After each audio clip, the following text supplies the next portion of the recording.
The spark, a young girl, Amara, sits alone in a classroom, sketching quietly while others chatter around her. Some people shine loudly, others carry their light quietly, waiting for someone to notice. A kind healthcare assistant named Nyasha notices Amara's drawings during a school health visit. She kneels beside her and says, "You have something special. Don't hide it." Sometimes, greatness begins with a whisper of belief. Inspired, Amara starts drawing murals at school. Her art begins to reflect themes of healing, courage, and connection. Other students join in painting, writing, dancing. When one person is inspired, they become a spark. And sparks spread. A school showcase reveals the students' creations. Nyasha returns, now with a group of patients from her care center. They're moved by the art, especially a piece titled, "Hope Has Hands." Inspiration doesn't just lift one soul, it lifts many.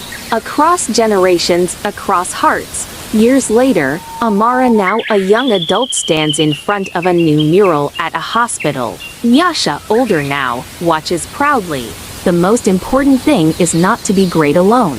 It's to inspire others, so they can be great in whatever they choose. Some people shine loudly, others carry their light quietly, waiting for someone to notice. Amara, a quiet girl sketching in her notebook. Amara didn't speak much, but her drawings spoke of worlds beyond the classroom, of healing, of hope, of things she hadn't yet lived, but somehow understood. School hallway, healthcare assistant Nyasha enters on a routine visit.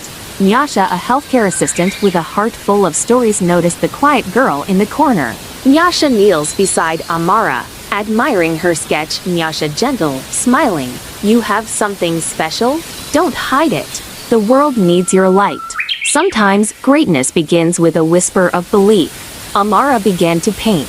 Her art grew bold, walls filled with color, courage, and connection.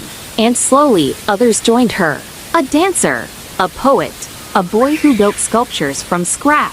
Students collaborating, laughing. When one person is inspired, they become a spark. And sparks spread. School showcase. Nyasha returns with patients from her care center. At the year-end showcase, the school transformed.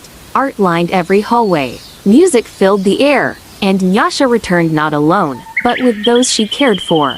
Patients moved by a mural titled, "Hope Has Hands." They stood before Amara's mural, eyes glistening. It wasn't just paint, it was healing. It was memory. It was possibility. Years later, hospital wall. Adult Amara painting a new mural. Years passed. Amara grew. And one day, in a hospital she once visited as a child, she painted again. Nyasha, now older, watches quietly from a bench. The most important thing is not to be great alone. It's to inspire others, so they can be great in whatever they choose. Because every spark, when shared, becomes a flame. The flame, a new beginning. Years have passed since Amara painted her first mural at the hospital. Her work now graces schools, clinics, and community centers. But she feels something missing, a deeper connection, a way to pass the torch. Amara had inspired many, but she wondered, had she helped anyone believe they could inspire too?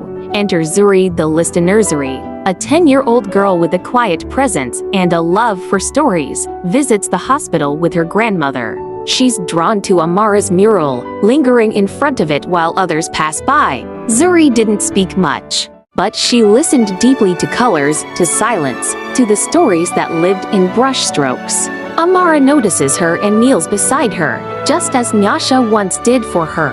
Amara softly, "Do you see something in it?" Zuri, after a pause, "It feels like it's talking to me." Passing the flame, Amara invites Zuri to help restore a faded mural in a nearby youth center. They work side by side, Zuri painting, Amara guiding gently. Inspiration isn't loud. It's a quiet flame passed hand to hand, heart to heart. Zuri begins writing short poems to accompany the murals.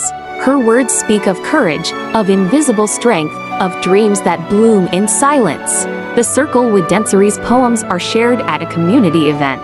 A boy named Malik, who struggles with speech, finds comfort in her words and begins composing music to match them. A nurse starts a healing garden inspired by the mural's colors. One spark became a flame, and the flame lit many paths, some in words, some in music, some in soil.